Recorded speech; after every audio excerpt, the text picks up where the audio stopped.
இப்போ நெக்ஸ்ட்டு நாம் என்ன பார்க்க போகிறோம்னு சொன்னால் nature of physical world and மெஷர்மெண்ட்டோட கண்டினியூட்டியை பார்க்க போகிறோம். ரைட்டா? அதில் நீங்கள் பாருங்கள், ஹெட்டிங் என்ன போட்டிருக்கான் பாருங்கள். அப்படின்னு பார்த்தீங்கன்னா application and limitations of method of dimensional analysis அப்படின் தான். அப்போ அப்ளிகேஷன் அப்படின்னு சொன்னால் என்னது? அப்போ அப்ளிகேஷன் சொன்னால் அதோட பயன்பாடுகள் உபயோகப்படுத்துறது. ரைட்டா? அப்ளிகேஷனை ஸ்கூலில் அப்ளிகேஷன் போடுறது கிடையாது. ரைட்டா? அப்ளிகேஷன் சொன்னால் பயன்பாடு, செயல்படுத்துதல்னு அர்த்தம். அப்போது அப்ளிகேஷன் அண்டு லிமிட்டேஷன்னா சர்டன் லிமிட்டேஷன்ஸ்னு சொல்கிறோம் இல்லையா? சில வரம்பு முறைகள் இருக்கிறது. இஷ்டத்துக்கு ஆடக்கூடாதுன்னு சொல்கிறோம் இல்லையா? ஸ்கூலுன்னா இப்படி தான் இருக்கணும், உங்கள் இஷ்டத்துக்கு ஆடக்கூடாதுன்னு சொல்கிறது. அதாவது லிமிட்டேஷன்ஸ், வரம்பு முறைகள்னு சொல்லுவாங்க. அதாவது பயன்பாடுகள் மற்றும் அந்த பயன்பாடுகளை சார்ந்து உள்ள வரம்பு முறைகள், எவ்வளோ வரம்பு இருக்கிறது அப்படின்ட்டு பார்க்கணும். எதில் அப்படின்னா of the method of dimensional analysis அப்படின்ட்டா. இப்போ டைமென்ஷனல் அப்படின்னு சொன்னால் என்னது அப்படின்னா பரிணாமம் சொல்லியிருக்கேன் இல்லையா? டைமென்ஷனல்னால் பரிமாணம். ரைட்டா? பரிமாணம். அனாலிசிஸ் பகுப்பாய்வு. அனாலிசிஸ்னால் பகுப்பாய்வு, அதாவது தெளிவாக அந்த வேலையை செய்வது. ரைட்டா? பகுப்பாய்தல்னு சொல்லுவோம். அதை விரிவாக்கம்னு சொல்லலாம், இல்லை பகுப்பாய்வுன்னு சொல்லலாம். அப்படின்னா இதில் மீனிங் என்ன படுதுன்னா, அதாவது மெத்தட்னா ஒரு வழிமுறைகள். அப்போ அதை நல்லா பார்த்துக்கோங்க. அதை பரிணாம பகுப்பாய்வின் வழிமுறைகள், அதாவது செயல்முறைகள் எப்படி இருக்கிறது அப்படின்னு பார்த்தா அப்ளிகேஷன்னா அதை பயன்படுத்துறது மற்றும் அதனோட விதிமுறைகள், அதனோட வரன்முறைகளை பயன்படுத்துவதன் மூலமாக இருக்கிறதுன்றதான் பரிணாம விரிவாக்க முறையின் பயன்பாடுகள் மற்றும் வரம்புகள்னு அர்த்தம். ரைட்டா? அப்போ நெக்ஸ்ட்டு இப்போ பயன்பாடுகளை பார்ப்போம். அதாவது பயன்பாடுகள் என்னன்னு பார்ப்போம். பயன்பாடுகள்னால் அப்ளிகேஷன்ஸ்னு அர்த்தம்.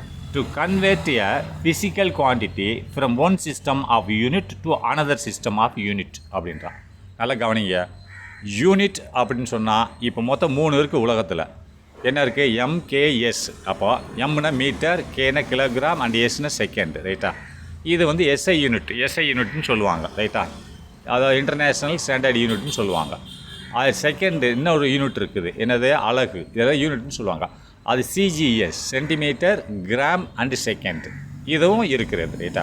இன்னொன்று இருக்கிறது. என்னது? பிரிட்டிஷ் இன்ஜினியரிங் சிஸ்டம்னு சொல்லுவாங்க. அது என்னதுன்னா FPS, foot pound system, second. அப்போ எல்லாத்துலேயுமே அந்த நேரம்னு வரும்போது செகண்டு தான் வருகிறது. அதே மாதிரி எடைன்னு வரும்போது எஸ்ஐ யூனிட்டில் கிலோகிராம் வருகிறது. அடுத்து என்னது? கிராம் வருகிறது சிஜிஎஸில். அடுத்து இதில் என்ன வருது? எஃப்பிஎஸில் பவுண்டு வருகிறது பிரிட்டன் சிஸ்டத்தில். அதேமாதிரி நீளம் அப்படின்னு வரும்போது என்னது? மீட்டர் வருகிறது இதில் எஸ்ஐ யூனிட்டில். சிஜிஎஸில் சென்டிமீட்டர் வருகிறது. அடுத்து பிரிட்டிஷ் சிஸ்டத்தில் ஃபுட்டு வருது. ஃபுட்டுன்னா 30 சென்டிமீட்டர், ஒரு அடின்னு அர்த்தம். அப்போது ஒரு மீட்டருக்கு எத்தனை சென்டிமீட்டர் அப்படின்னா 100 சென்டிமீட்டர். ஒரு மீட்டருக்கு எத்தனை சென்டிமீட்டர்? 100 சென்டிமீட்டர். அப்போ ஒரு கிலோகிராமுக்கு எத்தனை கிராம்? 1000 கிராம். ரைட்டா? அப்போ ஒரு செகண்ட் தான் ஒன்று தான். ரைட்டா? அதை ஞாபகம் வச்சுக்கணும். அப்போ இப்போ என்ன சொல்கிறான்னா, ஒரு அளவீடானது, அதாவது ஃபிசிக்கல் குவான்டிட்டி அப்படின்னு. ஃபிசிக்கல் குவான்டிட்டினால என்னன்னு சொல்லியிருந்தேன்? இயற்பியல் அளவீடுன்னு சொல்லுவாங்க. அப்போ இயற்பியல் அளவீடுன்னா உங்களுக்கு முழுசாக புரியலன்னா இப்படி ஞாபகம் வச்சுக்கோங்க. ஒரு பொருள் அதனோட அலகு, அதாவது ஒரு பொருள் அதனோட அலகு the product of the number and the unit is called the physical quantity. அப்படின்னா மீனிங் என்னது? ஃபிசிக்கல் குவான்டிட்டினா சில இதில் என்ன சொல்லுவாங்க? உடல் அளவீடுன்னு சொல்லுவான், சில இதில் பௌதீக அளவீடுன்னு சொல்லுவான். ஆக்சுவலி உண்மையான என்ன மீனிங் என்னென்னா தொட்டு உணரக்கூடிய பொருளின் அளவீடுன்னு அர்த்தம். தொட்டு உணரக்கூடிய பொருள் அளவீடுன்னு சொல்லுவாங்க. ரைட்டா? Physical quantity. இதில் என்ன வருதுன்னு சொன்னால் அதனுடைய எண்ணிக்கையும் வரும், அதனுடைய யூனிட்டும் வரும். இரண்டோட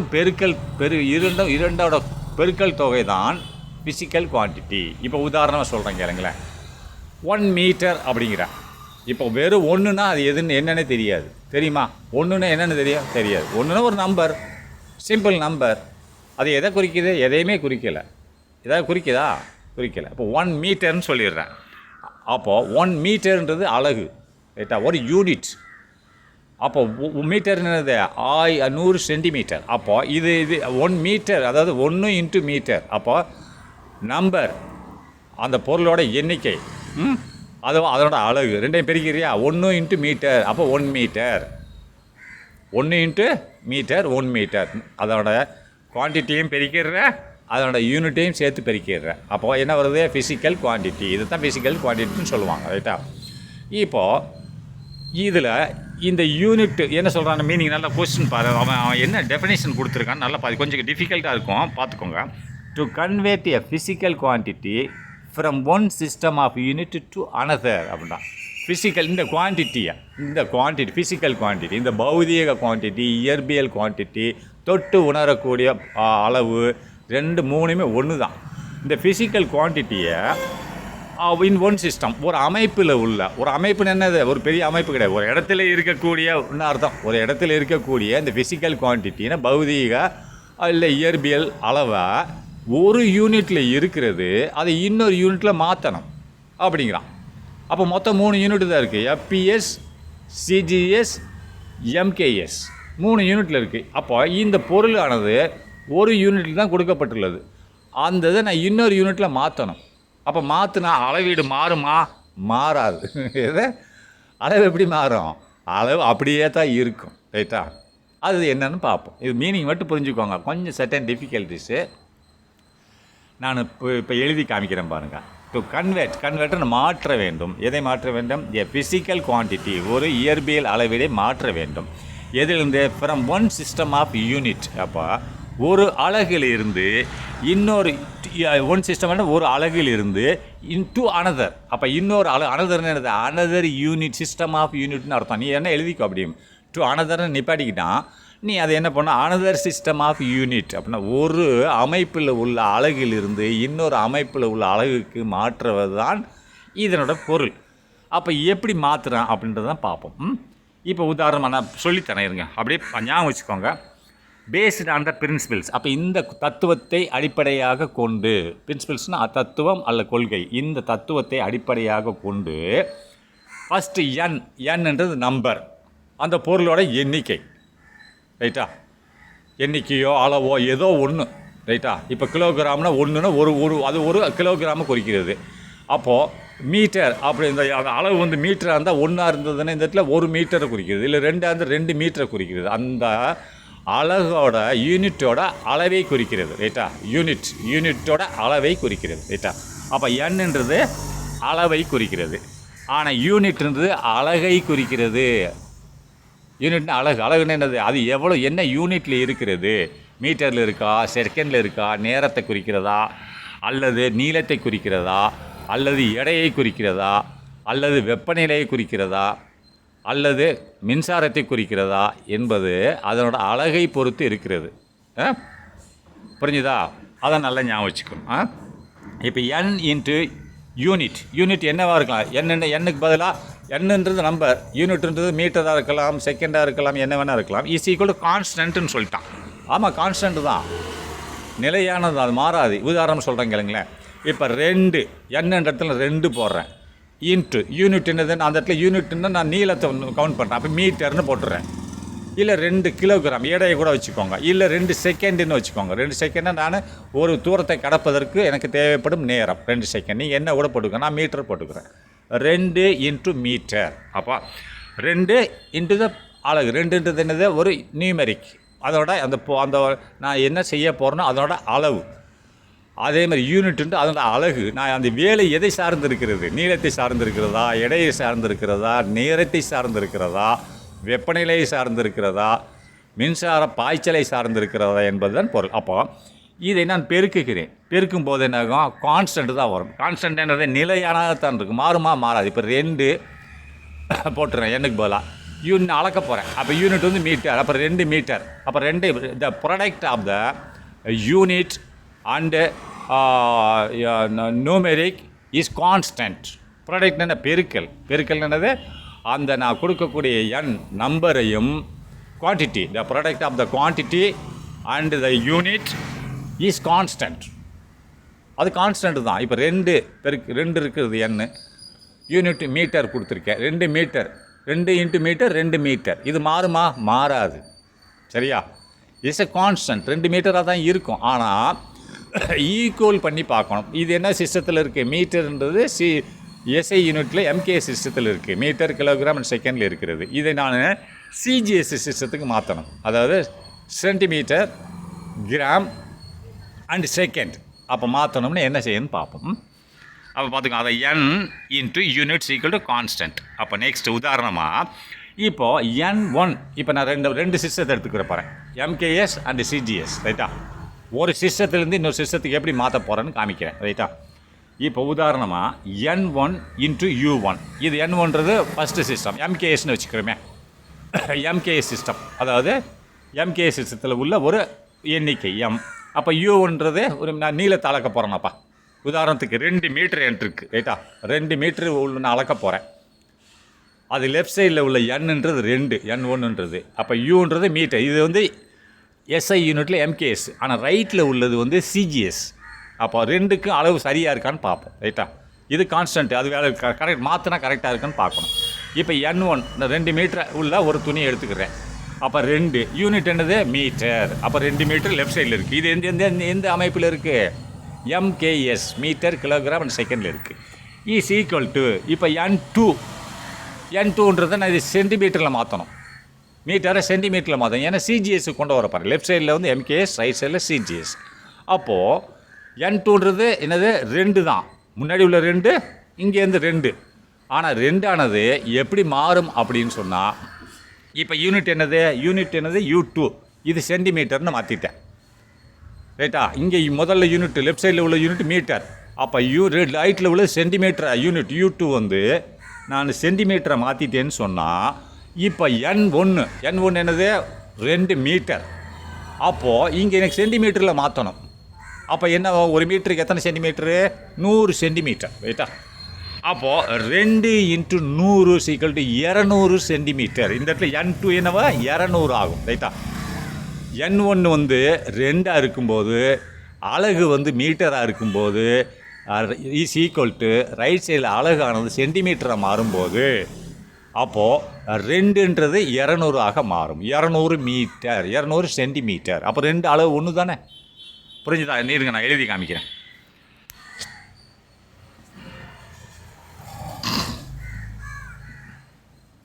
இப்போ இந்த N1 எடுத்துக்கோங்க. ரைட்டா? N1 into U1 is equal to N2 is equal to U2. இப்போது 2 லெஃப்ட் சைடில் N1 2, இது Nன்னு வச்சுக்கோங்க, N1 வச்சுக்கோங்க.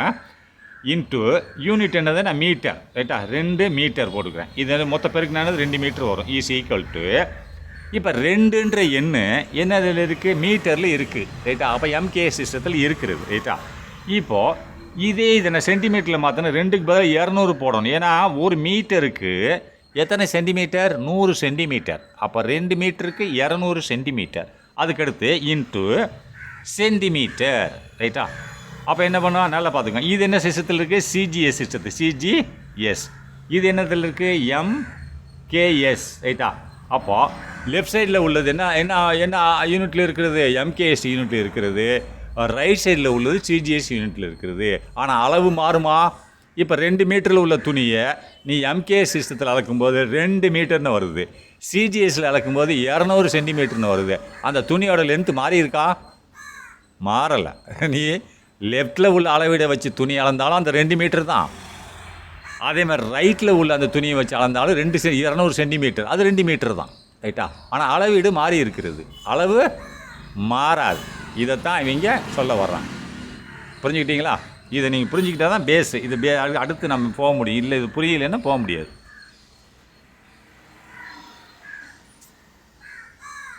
பார்த்துக்கிட்டீங்களா? சரி, நெக்ஸ்ட்டு.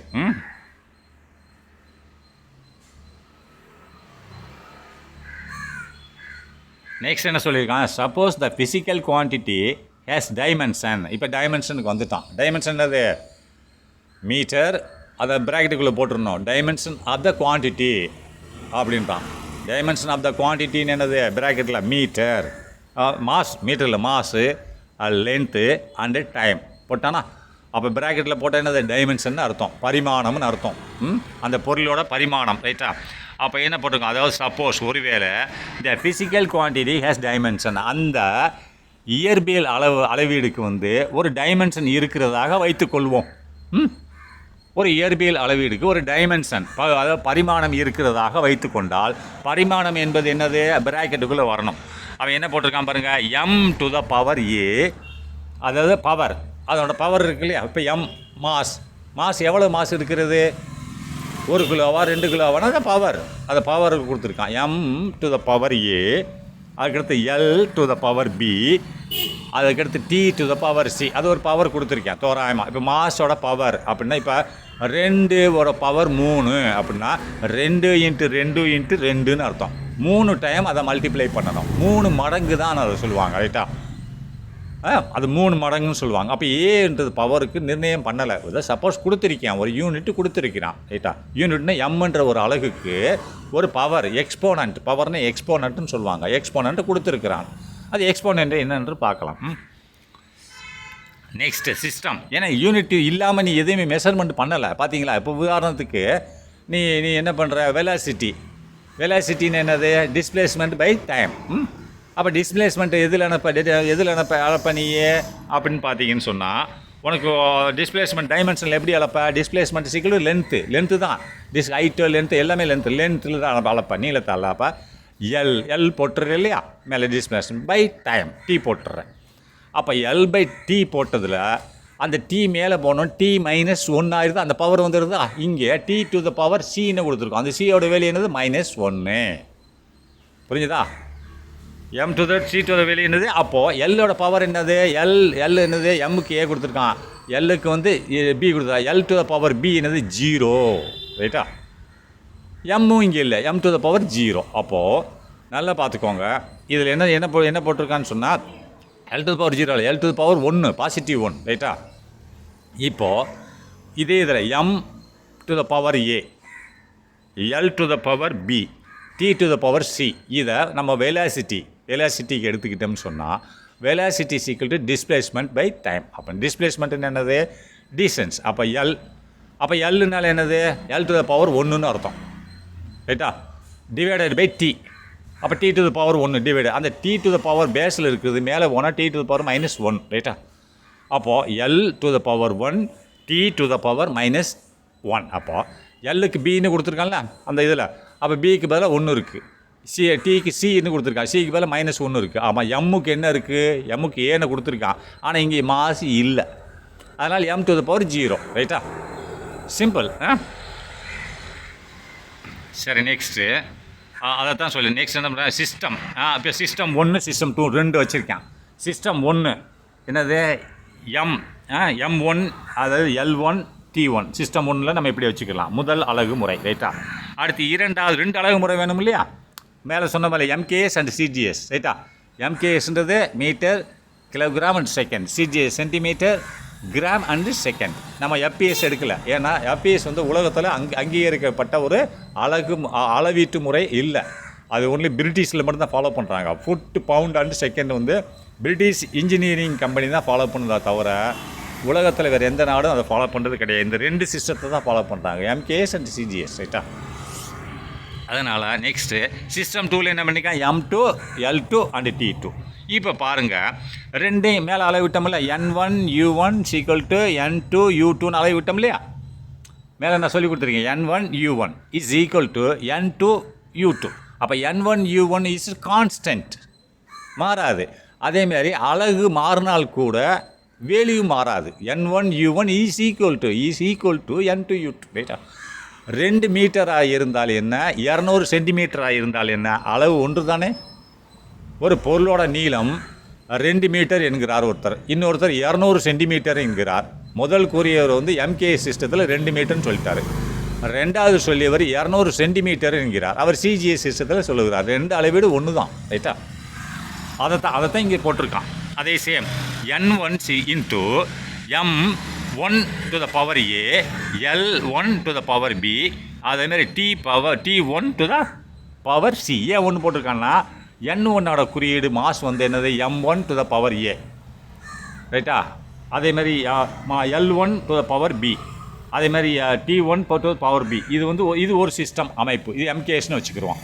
அப்போ ரைட்டில் உள்ளது வந்து N2 இன்ட்டு N2னா ரைட் சைடில், இது வந்து என்னது CGS, ரைட் வச்சுக்கலாம். அப்போது இது என்னது M2ன்னு போடணும், M2 to the power A, power வந்து மாறாது, பவர் சேம் தான் இருக்கும். அதேமாரி L2 to the power B and T2 to the power N. அதான் இதுதான் வந்து ஃபார்முலா. இதை நல்லா ஞாபகம் வச்சுக்கோங்க. அடுத்த இதில் நம்ம போகலாம். இது 100% ஞாபகம் வச்சுக்கணும்.